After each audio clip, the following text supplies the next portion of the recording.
Hola y gracias por acompañarnos hoy. Vamos a dedicar este tiempo a conocer mejor un grupo de fármacos que están cambiando bastante las cosas en el tratamiento de la insuficiencia cardíaca. Son los inhibidores SGLT2. Quizás el nombre más conocido sea el de gliflocinas. Puede sonar un poco técnico, pero bueno, vamos a ver que tienen una historia detrás muy interesante. Pensemos en la insuficiencia cardíaca, esa situación en la que el corazón pues, no bombea la sangre como debería. Es un problema importante y, la verdad, bastante frecuente, y afecta especialmente a personas que también tienen diabetes tipo 2. Pero lo curioso, y aquí viene lo interesante, es que estos medicamentos, las gliflocinas, se diseñaron en un principio para bajar el azúcar, para la diabetes, vamos, y se descubrió algo que no se esperaba, que son muy, muy buenos para el corazón. Y esto incluso en personas que no tienen diabetes. Para hablar de todo esto, nos vamos a basar en información médica, claro. El objetivo es sencillo: intentar explicar de forma clara qué son, por qué son importantes ahora, quién se puede beneficiar, bueno, ventajas, inconvenientes, y también responder a esas dudas o a veces temores que pueden surgir, ¿no? Pensando sobre todo en las personas mayores, en sus familias. Así que, pues vamos a ello. Para empezar, quizá deberíamos poner un poco de contexto. ¿Por qué se relaciona tanto la diabetes con los problemas del corazón? Pues sí, es que es una conexión, fundamental. Tener diabetes tipo 2, fíjate, multiplica el riesgo de acabar desarrollando insuficiencia cardíaca. Entre 2 y 5 veces, es muchísimo. 2 a 5 veces. Es un dato impactante. Lo es. Y es que la diabetes tipo 2 hoy en día ya no se ve solo como un problema del azúcar. Se considera una enfermedad, podríamos decir, eminentemente cardiovascular. Claro. Piensa que hay muchos factores. Más del 90% de las personas con diabetes tipo 2 tienen sobrepeso u obesidad. Muchísimos tienen también problemas con el colesterol, los triglicéridos, lo que llamamos dislipemia. Ajá. La tensión alta, la hipertensión, afecta casi el 80%. Y claro, el propio azúcar alto, mantenido mucho tiempo, pues va dañando los vasos y el músculo del corazón. Hay un dato muy gráfico. Por cada punto porcentual que sube la hemoglobina glicosilada, que es esa medida del control del azúcar a largo plazo, ¿no? Sí, la que se mide cada pocos meses. Exacto. Pues por cada punto que sube, el riesgo de insuficiencia cardíaca aumenta entre un 12 y un 17%. Y además, cuando aparece la insuficiencia cardíaca en alguien con diabetes, suele ser antes y, bueno, con peor pronóstico, lamentablemente. Entendido. O sea que la diabetes realmente le pone una carga extra al corazón. Y entonces, en este escenario, aparecen estas gliflocinas, los ISGLT2. Pero, ¿cómo actúan? ¿Cómo ayudan al corazón? Si estaban pensadas para el azúcar. Ahí está, lo curioso y lo potente de estos fármacos. Su mecanismo principal, digamos, está en el riñón. Lo que hacen es que los riñones eliminen más glucosa por la orina. Sí, pero también eliminan más sodio. Ah, sodio también. Sí, sodio y por tanto agua. Al principio se pensó, vale, bajamos el azúcar. Pero al eliminar sodio y agua, también reduces el volumen de líquido que circula por el cuerpo. Y eso directamente le quita trabajo al corazón. Es como si le aliviaras una carga, ¿no? Como quitarle un peso de encima, claro. Pero el beneficio es solo ese, eliminar líquidos. Pues no, y eso es lo que ha sido tan revolucionario. Se ha visto que los beneficios van mucho más allá. Mejoran directamente cómo funciona el corazón, el flujo de sangre, también protegen el riñón a largo plazo. Y esto es súper importante porque riñón y corazón, bueno, van de la mano. Sí, siempre se dice. Y además parece que tienen efectos buenos sobre el ritmo cardíaco, sobre cómo el músculo del corazón usa la energía. Incluso se ha visto que pueden mejorar un poquito los glóbulos rojos, el hematocrito, lo que ayuda a llevar oxígeno. Es un paquete de beneficios bastante completo, la verdad. Vaya, sí que es completo. De un mecanismo en el riñón a todo eso, sorprendente. Y esto está bien demostrado, hay estudios serios detrás. Sí, sí, totalmente. Hay estudios muy grandes y muy importantes. Por ejemplo, uno que se llama DAPA-HF con la dapagliflozina y otro el Emperor Reduced con la empagliflozina. Estos estudios analizaron a personas con insuficiencia cardíaca que tenían el corazón ya debilitado, que bombeaba con menos fuerza de lo normal. Es lo que llamamos insuficiencia cardíaca con fracción de eyección reducida. Vale. Pues en estos pacientes los resultados fueron clarísimos. Estos fármacos redujeron de forma significativa las veces que tenían que ingresar en el hospital por la insuficiencia cardíaca y también la mortalidad por problemas cardiovasculares. Muy importante eso. Y lo más llamativo quizás es que este beneficio se vio igual en personas que tenían diabetes y en las que no la tenían. Eso sí que cambia las cosas, porque ya no es un fármaco solo para la diabetes aplicado al corazón, sino para el corazón directamente. Exactamente. Es un tratamiento para la insuficiencia cardíaca en sí misma. ¿Y qué ocurre con otros tipos de insuficiencia cardíaca? Porque a veces el problema no es que el corazón esté débil, ¿verdad? A veces está como rígido. Justo. Ese es otro tipo muy común, sobre todo en personas mayores. El corazón bombea con fuerza normal, pero está rígido. No se relaja bien para llenarse de sangre entre latidos. Es la que llamamos insuficiencia cardíaca con fracción de eyección preservada. Y durante muchos años ha sido un hueso duro de roer, con pocas opciones de tratamiento que funcionaran bien. Ya.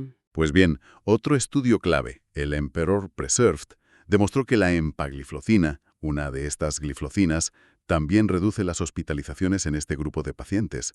Y esto ha sido un avance enorme, porque de verdad que había pocas alternativas eficaces para ellos. Fantástico. Entonces, viendo todos estos beneficios, ¿quién debería tomarlos ahora mismo? ¿Para quién están indicados según las guías médicas? ¿Sigue siendo necesario tener diabetes? Pues para la indicación específica de insuficiencia cardíaca, ya no. Ya no es necesario tener diabetes. Las guías actuales, las europeas por ejemplo, recomiendan dapagliflozina o empagliflozina para pacientes que tienen síntomas de insuficiencia cardíaca. Síntomas que pueden ir desde notar fatiga con esfuerzos moderados hasta tenerlos incluso en reposo, lo que clasificamos como clase funcional 2 a 4. Ujú. Y que además tienen esa función de bombeo del corazón reducida, es decir, una fracción de eyección del 40% o menos. Y muy importante, se añaden al tratamiento estándar que ya esté tomando la persona, que suele incluir otros fármacos clave para el corazón. No los sustituyen, se suman. Entendido. ¿Y la empagliflozina, que mencionabas que también ayudaba en los casos de corazón rígido? Eso es.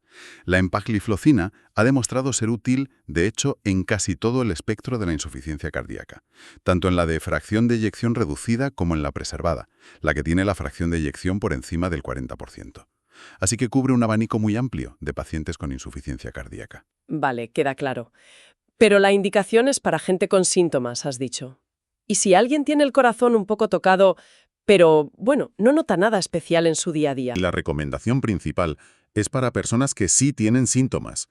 No hay una indicación clara para usarlos así, de forma generalizada, en personas asintomáticas solo porque tengan la función del corazón un poquito baja. A menos que haya otra razón para darlos, claro. Por ejemplo, si esa persona también tiene diabetes o tiene enfermedad renal crónica, porque ahí también han demostrado beneficios importantes. Entiendo.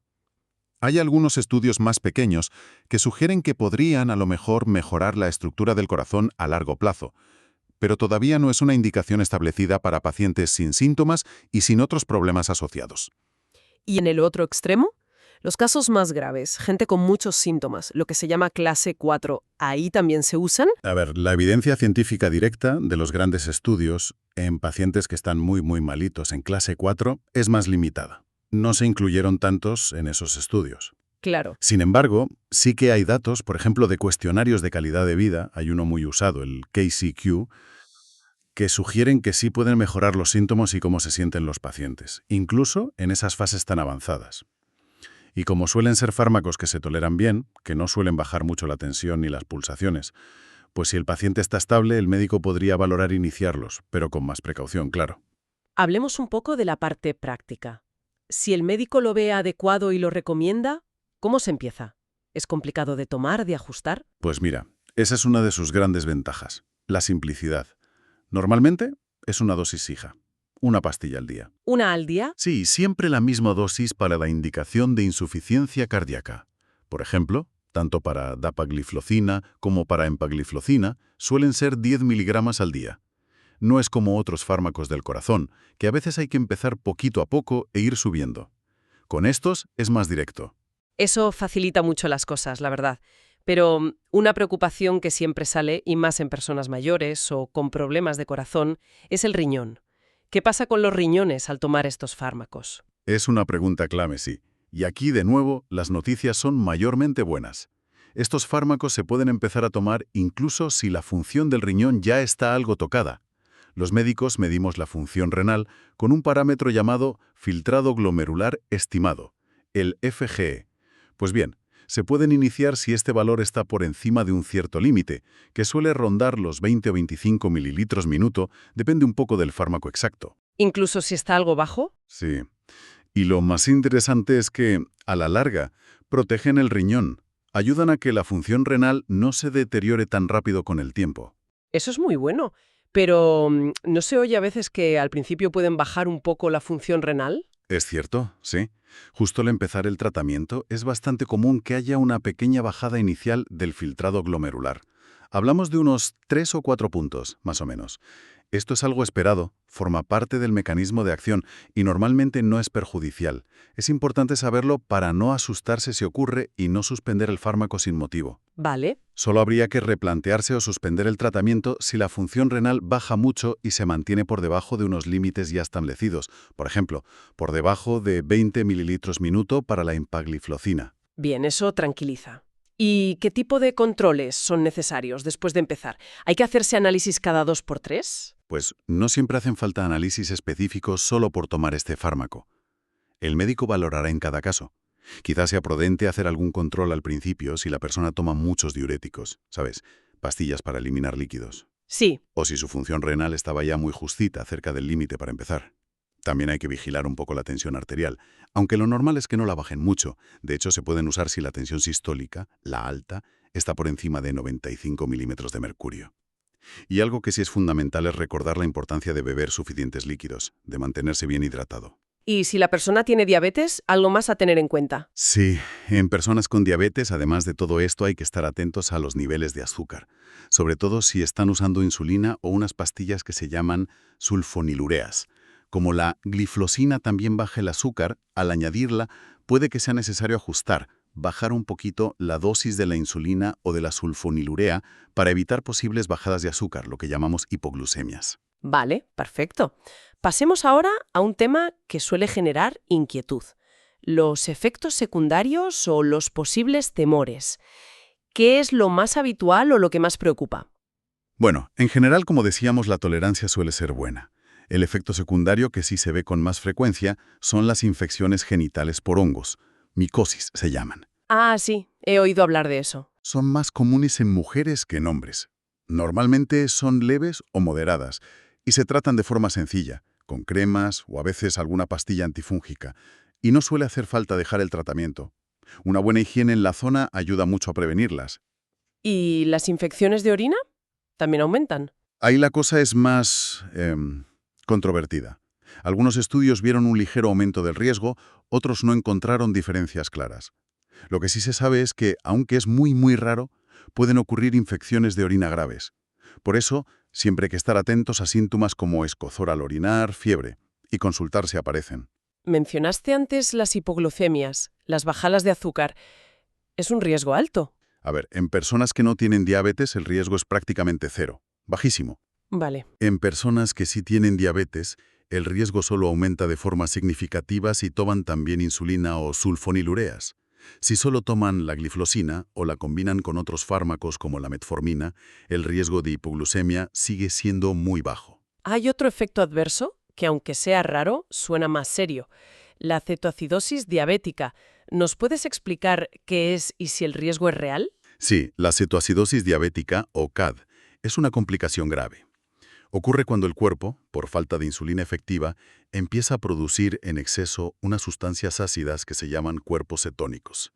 Con estos fármacos, las gliflosinas, el riesgo es muy bajo.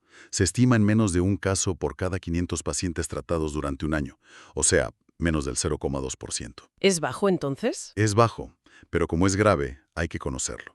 De hecho, es la razón principal por la que estos medicamentos están contraindicados, no se deben usar, en personas con diabetes tipo 1. Entiendo. ¿Y hay algo peculiar en la cetoacidosis que puede ocurrir con estos fármacos? Sí, una cosa importante es que a veces puede ocurrir sin que el nivel de azúcar en sangre esté exageradamente alto. Es lo que se llama cetoacidosis euglucémica. Y claro, esto puede hacer que se tarde un poco más en sospecharla. Por eso hay unas recomendaciones muy claras. Hay que suspender temporalmente el fármaco si la persona se pone enferma con algo agudo o importante, como una infección grave, vómitos o diarrea que no le permitan comer o beber bien, Ajá. si va a estar en ayunas durante bastante tiempo o si se va a someter a una cirugía mayor programada. En esas situaciones, mejor parar unos días antes y consultar al médico. Bien anotado. Hay otras situaciones en las que directamente no se deberían usar. Contraindicaciones claras. Si las hay. Además de la diabetes tipo 1 que ya comentamos, hay que evitarlos si se han tenido infecciones genitales o urinarias graves que se repiten una y otra vez. Y hay que tener precaución o directamente evitarlos si existen úlceras activas en los pies o si hay un riesgo muy alto de necesitar una amputación. ¿Eso por qué? Bueno, esto se asoció más con otro fármaco de la misma familia, la canagliflozina, en algunos estudios iniciales, pero por precaución se mantiene la advertencia para todo el grupo. Y lógicamente, pues no se empiezan si la tensión arterial está muy baja, por ejemplo, la sistólica por debajo de 95 milímetros de mercurio, o si la función del riñón está ya por debajo de ese límite mínimo que dijimos antes para cada fármaco. Otra cosa que suelen hacer es producir una ligera pérdida de peso, ¿verdad? ¿Puede ser esto un problema, por ejemplo, en personas mayores que ya estén muy delgadas? Efectivamente, producen una pérdida de peso, pero suele ser moderada. Hablamos de una media de unos 2 kilos, más o menos. Al principio, gran parte de esa pérdida es líquido, por el efecto diurético inicial. Pero a largo plazo parece que se pierde sobre todo grasa. Que suele ser bueno. Suele ser beneficioso para la mayoría de la gente, sí. Pero es verdad que podría ser un inconveniente en situaciones de desnutrición severa, o lo que a veces se llama caquexia cardíaca, que es un estado de desgaste muy extremo asociado a la insuficiencia cardíaca avanzada. En esas situaciones tan concretas, la verdad es que hay poca experiencia con estos fármacos. Si se viera que la pérdida de peso es excesiva, lo primero sería ver si se pueden ajustar o quitar otros diuréticos. Claro. Y si aún así la persona sigue perdiendo mucho peso, pues se podría hablar con el médico, valorar quizás reducir la dosis de la gliflozina, pero siempre que se pueda se intenta mantenerla, porque los beneficios para el corazón y el riñón son muy importantes. Pensando ahora específicamente en personas ya muy mayores o que puedan ser consideradas frágiles, ¿son seguros estos medicamentos? ¿Se pueden usar igual? Sí, los estudios han demostrado que los beneficios se mantienen en todos los grupos de edad, incluyendo a personas de 75, 80 años o más. Los beneficios están ahí. ¡Qué bien! Sin embargo, sí es cierto que en personas mayores o más frágiles, pues, de base ya tienen más riesgo de deshidratarse o de que la función del riñón suba y baje un poco más. Por eso, se recomienda empezar con un poco más de cautela. Vigilar más de cerca la tensión, asegurarse bien de que beben suficientes líquidos, quizás hacer algún control de la función renal un poco más seguido al principio. Y también es muy importante, en estas personas, revisar si se puede reducir la dosis de otros diuréticos que quizás ya no necesiten tanto al empezar con la gliflozina. Pero no hace falta bajar la dosis de la gliflozina solo por la edad, si la persona por lo demás está bien y su riñón funciona por encima del límite. ¿Y en cuanto a interacciones? ¿Chocan con otros medicamentos que se suelen tomar para el corazón o para otros problemas? Pues afortunadamente tienen pocas interacciones importantes. Se pueden combinar de forma segura con la gran mayoría de los tratamientos habituales. Hablamos de las estatinas para el colesterol, los medicamentos para la tensión como los IECA, los SARA-2, los betabloqueantes, o incluso con el sacubitril/valsartán, que es otro pilar del tratamiento de la insuficiencia cardíaca. O sea que son compatibles. Son muy compatibles. De hecho, a veces hasta ayudan. Por ejemplo, como eliminan un poco de potasio por el riñón, pueden ayudar a reducir el riesgo de que suba demasiado el potasio en sangre cuando se toman otros fármacos importantes como la espironolactona o la eplerenona, que sí tienden a subirlo. Ah, mira qué interesante. Sí, pueden facilitar el uso de otros tratamientos necesarios. Hay una pregunta que seguro que surge a veces. Si el tratamiento va fenomenal, la persona se encuentra mucho mejor y las pruebas muestran que el corazón ha recuperado fuerza, ¿se podría plantear dejar de tomar la gliflozina? Es una pregunta excelente y muy lógica. Pero la respuesta de los expertos es clara. No se debe suspender. No. Aunque haya mejorado, No. Al igual que pasa con otros tratamientos fundamentales de la insuficiencia cardíaca, como los betabloqueantes o los IECA, ARA y 2, que han demostrado modificar el curso de la enfermedad a largo plazo, las gliflosinas también deben mantenerse de forma crónica. Son tratamientos para una enfermedad crónica. Suspenderlos, incluso sintiéndose bien, podría llevar a un empeoramiento a medio o largo plazo, y se perdería el beneficio protector que se había conseguido. Hay que mantenerlos. Entendido. Es un tratamiento para mantener la mejoría, no solo para conseguirla. Exactamente. Muy bien, pues creo que hemos repasado los puntos clave. Si tuviéramos que hacer un resumen rápido, las gliflocinas, como la dapagliflozina y la empagliflozina, son un avance muy importante, ¿no?, para tratar la insuficiencia cardíaca. Y valen tanto si el corazón está débil como si está rígido, en el caso de la empagliflozina. Y lo más llamativo, funcionen o no funcionen con diabetes asociada. Sus beneficios para el corazón y también para el riñón van más allá de simplemente bajar el azúcar. Totalmente de acuerdo. Y además con la ventaja de que son fármacos relativamente sencillos de usar. Una pastilla al día, generalmente bien tolerados. Pero, eso sí, es fundamental conocer bien los posibles efectos secundarios. Sobre todo recordar las infecciones genitales por hongos, que es lo más frecuente, pero se puede manejar.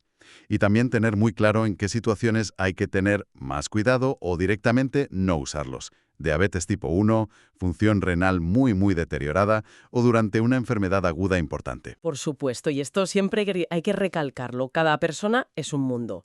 La clave es siempre hablarlo todo con el equipo médico habitual, con el médico de cabecera, con el cardiólogo, con enfermería. Comentar cualquier duda, cualquier síntoma nuevo. Ellos son quienes mejor pueden adaptar el tratamiento a cada situación individual. Pero el mensaje general, es positivo. Estos fármacos están ayudando a mucha gente a vivir mejor y a pisar menos el hospital. Sin ninguna duda, han supuesto un cambio muy positivo en el manejo de la insuficiencia cardíaca. Y como bien dices, la comunicación fluida y abierta con los profesionales sanitarios es esencial para usarlos bien y de forma segura. Y ya para terminar, quizás una reflexión que nos deja todo esto. Viendo los beneficios tan amplios que tienen estos fármacos, no solo en el corazón, sino en el riñón, en el metabolismo, podríamos pensar que en el futuro lleguen a usarse incluso antes, quizás como prevención, en personas que tienen alto riesgo cardiovascular, pero que todavía no han desarrollado la insuficiencia cardíaca o una enfermedad renal avanzada. Es una pregunta muy pertinente. Es una puerta que queda abierta, ¿no? La investigación futura seguro que nos dará más respuestas sobre esto en los próximos años. Es un campo en plena ebullición. Muchísimas gracias por acompañarnos hoy en este análisis detallado.